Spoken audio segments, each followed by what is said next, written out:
പെറ്റ്സുമായി trip പോകുന്നവർക്കുള്ള tips.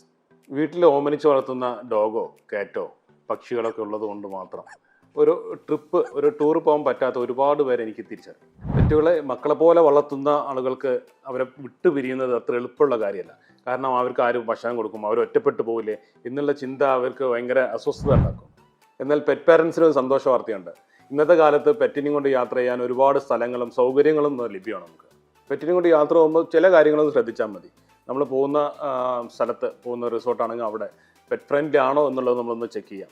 അതുപോലെ തന്നെ അവർക്ക് അതിനെ പെറ്റിനെ ഓടി കളിക്കാനുള്ള സൗകര്യമുണ്ടോ, അല്ലെങ്കിൽ അവർക്ക് വേണ്ട ഫുഡുകൾ അവിടെ ലഭ്യമാണോ എന്നുള്ളതും കൂടെ നമ്മളൊന്ന് അന്വേഷിച്ചിരിക്കുന്നത് നന്നായിരിക്കും. പെറ്റിനെയും കൊണ്ട് പോകുമ്പോൾ ഫാമിലി കോട്ടേജ് കിട്ടുന്ന സ്ഥലങ്ങളിലായിരിക്കും കുറച്ച് നന്നായിരിക്കും. 10 വർഷമായിട്ട് റിസോർട്ട് നടത്തിയ എക്സ്പീരിയൻസ് ഉള്ള ഞാൻ കണ്ടിട്ടുള്ളത്, പെറ്റ്സുമായി വരുന്ന ഫാമിലി വളരെ ഹാപ്പി ആയിരിക്കും. പെറ്റ്സും നമ്മൾ സന്തോഷിക്കും പോലെ തന്നെ സന്തോഷിക്കണ്ടേ. ഇതെല്ലാം മനസ്സിലാക്കിക്കൊണ്ടാണ് നമ്മളെ റിസോർട്ട് മാംഗോ വില്ലേജ് ആദ്യം മുതലേ തന്നെ പെറ്റ് ഫ്രണ്ട്ലി ആക്കി മാറ്റിയത്. നിങ്ങൾ പെറ്റ്സുമായിട്ടാണ് വരണമെങ്കിൽ ഞങ്ങൾ നേരത്തെ ഒന്ന് വിളിച്ച് അറിയിക്കുകയാണെങ്കിൽ അവർക്ക് വേണ്ട എല്ലാ കാര്യങ്ങളും നമുക്ക് അവിടെ സെറ്റാക്കാം.